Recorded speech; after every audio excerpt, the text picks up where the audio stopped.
tukahota kumenya uria kurathi na mbere.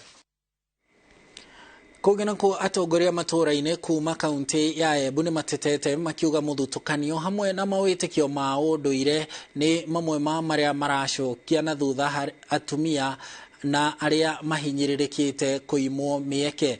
Ũndũ ũyũ wĩyumĩrĩtie gĩikaro-inĩ kĩa mũingĩ gĩa kwaranĩria ũrĩa ũhoro ũyũ ũngĩcenjia, kũrĩa kũiguithanĩirio anyiti itemi othe honge-inĩ itiganĩte marĩrio bata wa kũnyitĩrĩra atumia na arĩa marĩ mawathe.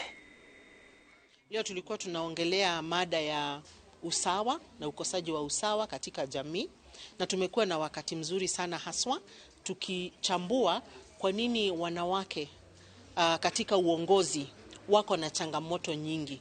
Na imetokea ya kwamba ile changamoto kubwa ambayo wanawake warika na pia wanawake wa miaka ya kamo wanapitia ni ile kukosa usawa katika jinsi mambo ya uongozi inavyofanywa, kukosa usawa katika jamii na kukosa usawa hata katika kazini kwao.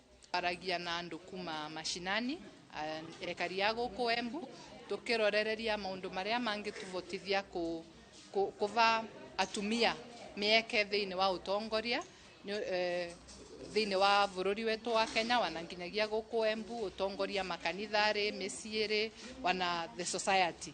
Na nĩ twathoma maundu mengi makiria umuthi nĩ tuthomaga uvoro wa gukorwa twina balance kana equality gatagatĩrĩ ka mieke ĩrĩa arume mavesagwa tukiringithania na ĩrĩa atumia mavesagwa. Uvoro wa employment policy ya thirikari yugaga 5% na kwa constitution ya yugaga koguo agakorwa 5% ni irathewa walemavu no atucokia